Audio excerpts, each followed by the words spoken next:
Hello friends, स्वागत है आपका डिजिटल तैयारी चैनल पे। मैं श्रेयांश कोठारी लेके आया हूं दोस्तों last moment strategy for IBPS RRB का पीओ मेंस। दोस्तों मेंस एग्जाम आ रहे हैं, बहुत जल्दी आप लोग देखने वाले हैं। एग्जाम नजदीक आ रहे हैं और एग्जाम की तैयारी हमें करनी है। लास्ट मोमेंट पे क्या करें, क्योंकि जब ये एग्जाम अनाउंस हुआ था तब शायद बहुत सारे लोगों के पास 25-30 डेज थे, लेकिन अब मुश्किल से 5 दिन रह गए हैं। तो क्या करें हम लास्ट मोमेंट पे, कैसे क्वेश्चन को अटेम्प्ट करना है, अभी हमें क्या करना है, वो एक एक चीज मैं आपके साथ शेयर करने वाला हूं। लास्ट तक बने रखिए दोस्तों। लास्ट मोमेंट स्ट्रैटेजी में सबसे पहले तो मैं आपको लिए चलता हूं कि एक्चुअली जो एग्जाम में आने वाला है वो क्या आने वाला है। तो अगर हम बात करें सबसे पहली, तो दोस्तों आपको ये अच्छे से ध्यान है, मुझे भी ये ध्यान है कि आपको अच्छे से ध्यान है कि 5 सेक्शन है। रीजनिंग है, जनरल अवेयरनेस का पेपर है, न्यूमेरिकल एबिलिटी है, इंग्लिश या हिंदी में से एक है, और कंप्यूटर नॉलेज है। कुल मिला के ये 5 सेक्शन है। वैसे कहा जाए तो 6 सेक्शन है, बट वैसे देखा जाए तो 5 सेक्शन है। इन 5 सेक्शन के आपके पास every section carries 40 questions only. So 40 into 5 total हो जाता है 200। गौर करने वाली बात, इंपॉर्टेंट बात क्या है, इन 200 क्वेश्चन पे मार्क्स कितने मिलेंगे? 200। लेकिन एक क्वेश्चन 1 मार्क्स का हो ऐसा हर जगह जरूरी नहीं है। आप देख सकते हैं रीजनिंग का पेपर 40 क्वेश्चंस का है, लेकिन मार्क्स 50 हैं, यानी 1.25 मार्क्स कैरी करता है एक क्वेश्चन। यानी स्ट्रैटेजी नंबर 1 आपके सामने आती है बॉस।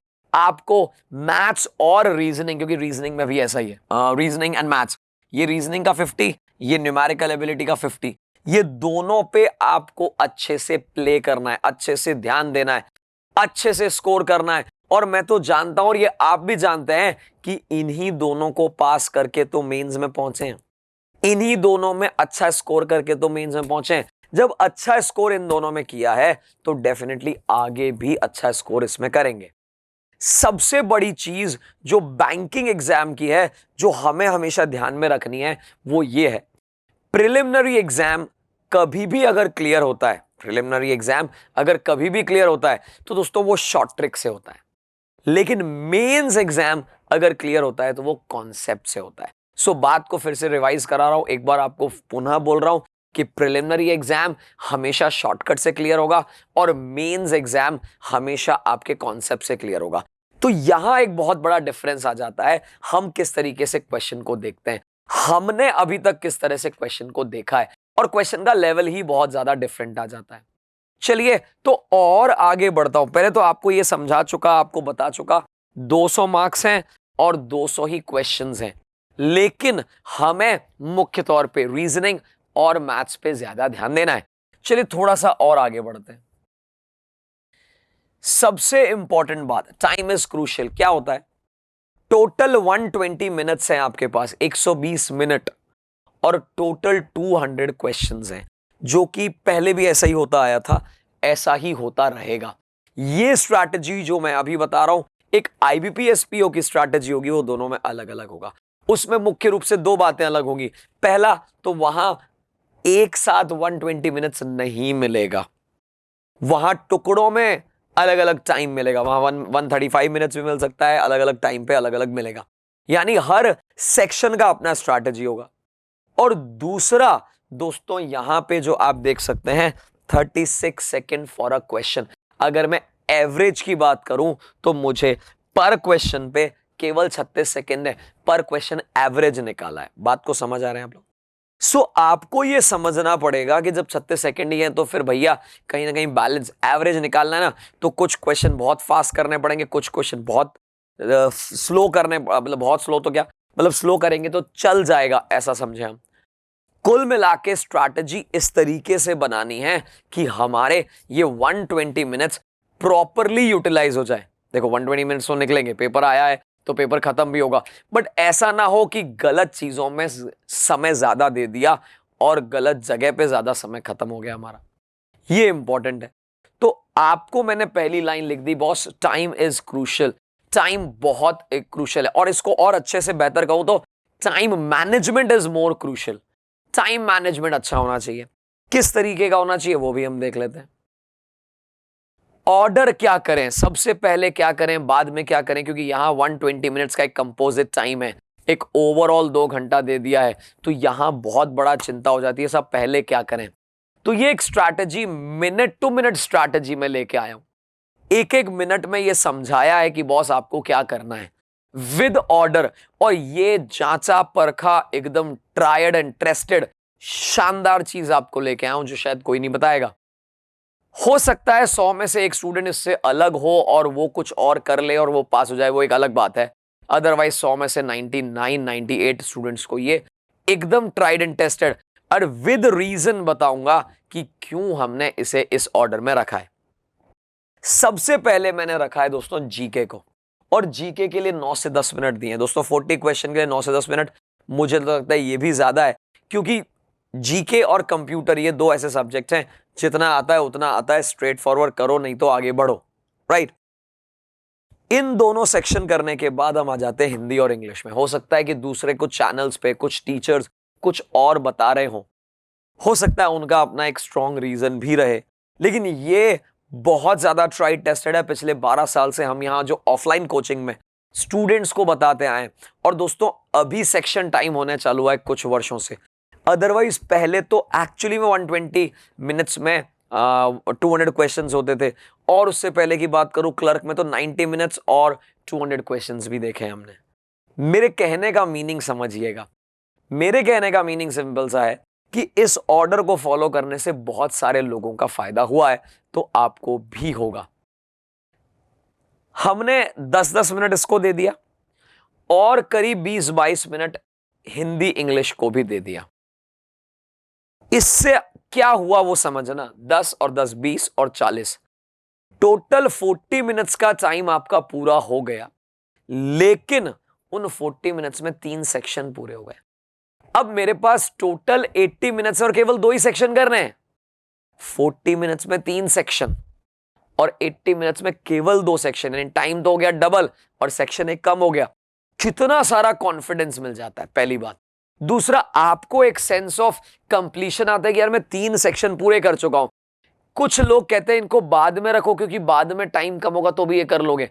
2 चीजें गलती करोगे।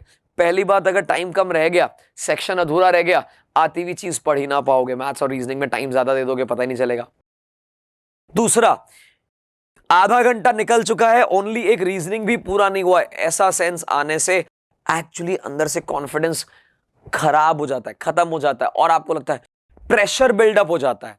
प्रेशर को रिलीव करने के लिए बेस्ट स्ट्रैटेजी बता रहा हूं, GK, computer, then Hindi English best strategy है। इसके बाद हमने देखा है 35 मिनट्स पहले क्वांट और फिर रीजनिंग। गलती से भी क्वांट को बाद में मत रखना, सिली मिस्टेक्स होगी।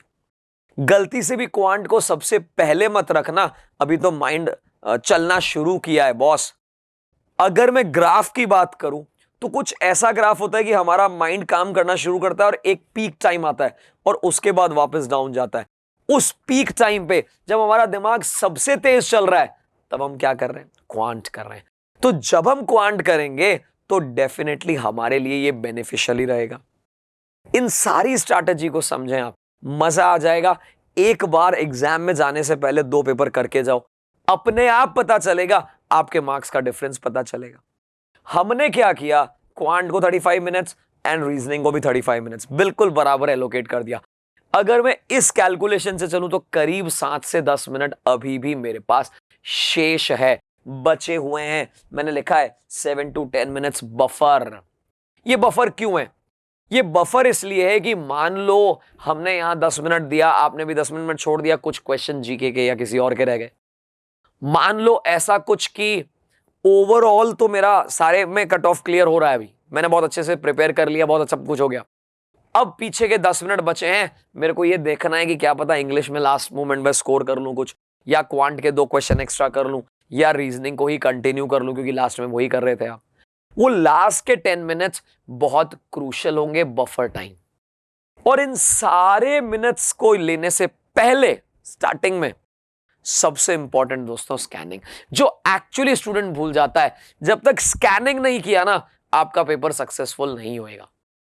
आप जो धरते ही सामने क्वेश्चन आ रहा है करते जा रहे हो, ये बहुत गलत स्ट्रैटेजी है। स्कैनिंग करो बॉस। आपको ये देखना चाहिए कि मेरे एग्जाम पेपर में आया क्या है। हम 200 क्वेश्चन तो देख ही नहीं पाए। मैं कह रहा हूं 2 मिनट 3 मिनट 4 मिनट लग गए स्कैनिंग के, कोई बड़ी बात नहीं है। बहुत क्रूशियल इंपॉर्टेंट टाइम आपने डिवोट किया है उसके लिए, और वो बहुत जरूरी था, वो बहुत ज्यादा जरूरी था। तो मेरी बात को समझिए आप। सबसे पहले स्कैन करके मार्किंग कर लो दिमाग में, आपके दिमाग में फिट कर लो कि मुझे ये काम, ये पॉइंट्स करने हैं, ये छोड़ने हैं। ये तो मैंने जिंदगी में कभी नहीं किए, ये बहुत अच्छे हैं। तो इन सारी स्ट्रैटेजी से मजा ही आ जाएगा आपके पेपर में। चलिए, इसके बाद क्या बात करेंगे दोस्तों। अब ये पेपर आपको करने हैं, पेपर का मॉक मैंने आपको कहा, तो डिजिटल तैयारी एक बहुत बहुत जबरदस्त आपके लिए लेके आया ऑफर। हर सेक्शन में क्या पहले करना है और क्या बाद में करना है, हर सेक्शन को कैसे टैकल करना है, और अगले 5 दिन क्या किया जाए हर सेक्शन में, वो अभी बताना है मुझे।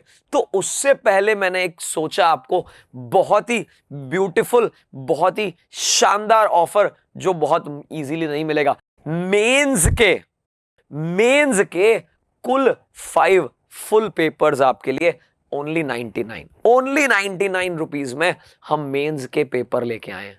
क्या लगता है आपको फायदा है या नहीं? डेफिनेटली फायदा है दोस्तों। एक बार ट्रायल करके देखो, मजा नहीं आए तो मुझे बताइएगा। सटीक तैयारी, टू द पॉइंट तैयारी, कुछ भी करना नहीं है आपको। ऐप डाउनलोड करो, गूगल प्ले स्टोर पे अवेलेबल है डिजिटल तैयारी।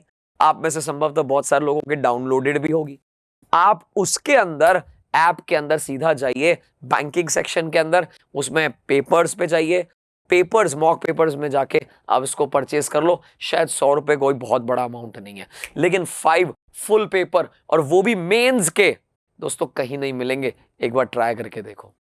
चलिए, ये सारी बातें आप कर लेंगे, मैं लिए चलता हूं आगे, एक एक सेक्शन की बात करता हूं।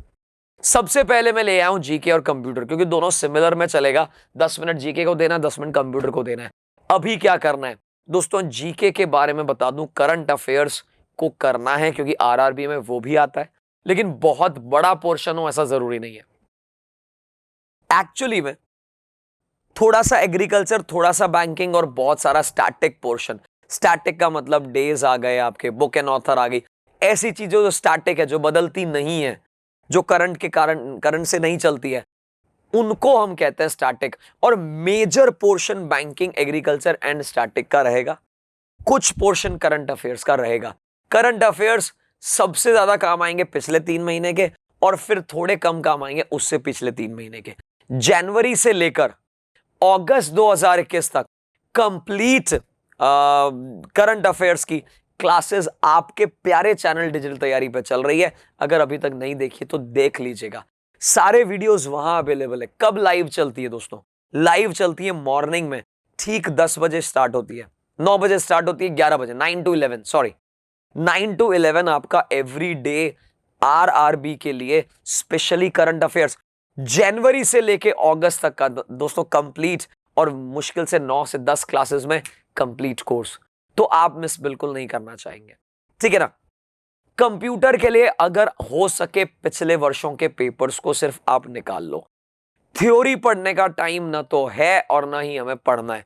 20 मार्क्स ही कैरी करता है ये, तो बहुत ज्यादा हमें फायदा देगा मेंस के लिए ऐसा जरूरी नहीं। स्कोरिंग में बहुत ज्यादा हेल्प नहीं करेगा। हाँ, मिनिमम कट ऑफ क्लियर करनी है, ये ध्यान रखना है। सो परसेंटेज कम है स्कोरिंग का, लेकिन प्रीवियस ईयर पेपर को करेंगे तो काम हो जाएगा, बन जाएगा। Word, excel, power point, basic computer, थोड़ा सा हिस्ट्री उसका, ये बेसिक बेसिक चीजें आप कर लीजिए। और सबसे best, previous year papers available हो जाते हैं, गूगल पे सर्च करो, एवरीथिंग इज देयर। उनका भी अच्छा अगर रीड लगा लेंगे तो काम चल जाएगा।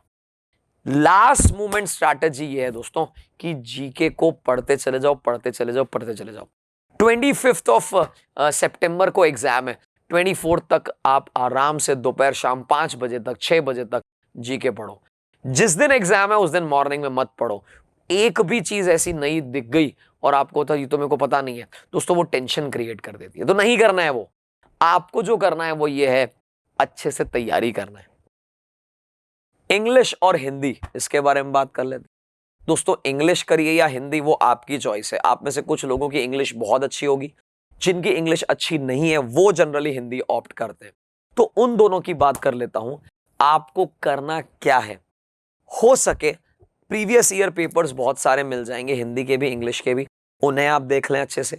क्वेश्चन पेपर करने का ही टाइम है, मॉक पेपर हम लेके आए तो उसको आप कर सकते हैं। मतलब कुल मिला के उसी पर स्ट्रैटेजी करना है।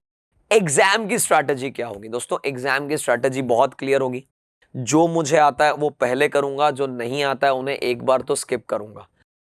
जहां तक हो सकेगा, मैं कितना भी कह दूं, वैसे इंसान हो आप, मानोगे तो नहीं, बट जहां तक हो सके तुक्के नहीं मारें। जहां 100% श्योर हो वही आंसर करें। जहां 90% हो वो कर सकते हो, लेकिन जहां 80% है, 75% है, I would not suggest that. Because दोस्तों वो लैंग्वेज है, दोनों ही लैंग्वेज है, हिंदी भी लैंग्वेज है, इंग्लिश भी लैंग्वेज है। लैंग्वेज में ज्यादा रिस्क लेना ज्यादा रिस्की हो जाता है, तो रिस्क नहीं लेना चाहिए। बेटर ये रहेगा टू द पॉइंट करिए। आपके जब मार्क्स नॉर्मलाइज होंगे तो उसमें भी एक्यूरेसी मैटर करेगी। तो टू द पॉइंट क्वेश्चन करिए, 100% जहां श्योर होते हैं उन्हीं को करिए। अब बात करते हैं दोस्तों क्वांट, क्योंकि उसके बाद हम क्वांट ही करने वाले हैं। क्वांट में बेसिकली क्या होगा दोस्तों? सीरीज आएंगी, वो सबसे पहले करने लायक होंगी। डीआई और अर्थमेटिक आएंगी, तो डीआई को पहले करिएगा, अर्थमेटिक को बाद में रखिएगा। क्यों? अर्थमेटिक जो है मेंस लेवल का थोड़ा अच्छा रहता है। वहां पे कई बार एक क्वेश्चन में हम अटक जाते हैं, फंस जाते हैं, तो टाइम ज्यादा चला जाता है, वो हमें गलती नहीं करनी है। क्वांट के अंदर डीआई में, मान लो एक डीआई आपने देखी, तो कोई नियम नहीं है कि आपको 5 क्वेश्चन करने ही करने। जो समझ में आ रहे 2 या 3 4 पहले उन्हें कर लो। कोशिश ये करो जो अपने को आता है, जिनमें अपना स्कोरिंग अच्छा हुआ है, उन्हें पहले ले लो, सो दैट वो क्वांट में कॉन्फिडेंस भी देगा, स्पीड भी देगा। फिर ऐसे क्वेश्चन जिनको थोड़ा सा आपको लगता है कि ये क्वेश्चन मैं कर तो सकता हूं, सिर्फ कैलकुलेशन पार्ट ज्यादा है, उनको पहले करना। नया क्वेश्चन है, क्या कॉन्सेप्ट लगेगा, मत करना, छोड़ देना। कुछ क्वेश्चन में लग रहा है कि यार बहुत ज्यादा समय लग सकता है, मार्क फॉर रिव्यू, छोड़ देना। आता है लेकिन टाइम लगेगा, मार्क फॉर रिव्यू। अभी नहीं है मेरे पास 2 मिनट एक अर्थमेटिक क्वेश्चन के लिए, बिल्कुल नहीं है। 35 मिनट दे रहे हैं अपन और 40 क्वेश्चन आएंगे, तो 1 मिनट भी तो नहीं है एक क्वेश्चन के लिए। बात समझ रहे हैं? तो बहुत स्ट्रैटेजिकली प्ले करिए। और अंत में आता है दोस्तों रीजनिंग। मैं इसके बारे में तो बहुत सारी बार कह चुका हूं। सिंपल फॉर्मूला है इसका, नॉन पजलर पहले, सारी पजल्स बाद में। वापस से, नॉन पजलर पहले, सारी पजल्स बाद में। Very very important. ये गलती बहुत सारे लोग करते हैं। पजल में फंस गया सर, पजल में रह गया सर, सर पजल में स्टक हो गया। नहीं होना है ना। पहले आपके पास नॉन पजलर क्वेश्चंस आएंगे। फॉर एग्जांपल डायरेक्शन का कोई क्वेश्चन आ गया, कर लीजिए ना भाई। ब्लड रिलेशन का कोई क्वेश्चन आ गया, कर लीजिए ना भाई। कोडिंग डिकोडिंग या कुछ भी इनपुट आउटपुट आ गया, ये सब पहले कर लीजिए।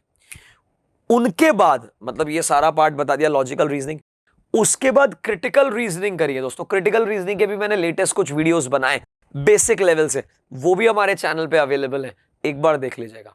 Course of action, arguments, assumptions, ये सारे के सारे क्वेश्चंस बहुत इंपॉर्टेंट है, तो इनको भी करना है अपने को अच्छे से प्रयास करके। तो ये दोनों चीजें शायद समझ आ गई होंगी आपको जो मैं बता रहा हूं। उसके बाद में उठाएंगे पजल्स। और पजल्स भी कौन सी दोस्तों? प्रैक्टिस कर रखी होगी आपने, आपको ध्यान होगा किस तरह की पजल में ज्यादा फंसते हैं आप, किस तरह की पजल में ज्यादा स्ट्रांग है आप। जिनको स्ट्रांग है उन्हें पहले करें, जैसे ही कर लें फटाफट से ध्यान में रहेगी उन्हें क्लिक करना है। और लास्ट के 5 से 7 मिनट छोड़ने बफर के लिए, ये देखने के लिए, ओवरव्यू करने के लिए कि पेपर अभी तक कैसा रहा, कहां मैं और ज्यादा जोर मार सकता हूं, बस वो ध्यान रखिए। तो ये एक स्ट्रैटेजी मैं आपके साथ में लेके आया दोस्तों। ऑल द बेस्ट जरूर कहना चाहूंगा एग्जाम को लेके, थैंक्स कहना चाहूंगा कि आपने इस वीडियो को देखा। बहुत अच्छे से मैंने कोशिश की है कि आपको समझा सकूं किस तरीके से एग्जाम लिया जाता है, किस तरह से एग्जाम की प्रिपरेशन की जाती है। ऑल द बेस्ट, बहुत अच्छे से एग्जाम दीजिएगा। आपको वैसे ही इस बात की बधाई, क्योंकि प्री का एक जो लेवल था, बहुत सारे लोगों को पीछे छोड़ के आप आगे बढ़ चुके हैं। ये कॉन्फिडेंस बढ़ेगा, भरेगा आपके अंदर, तो उस कॉन्फिडेंस को रखिएगा कि प्री तो मेरा क्लियर है, अब बस एक चुटकी में मेंस ही तो क्लियर करना है। तो आरआरबी पीओ मेंस की अच्छी प्रिपरेशन करिए। Thank you and please like, share, subscribe digital तैयारी।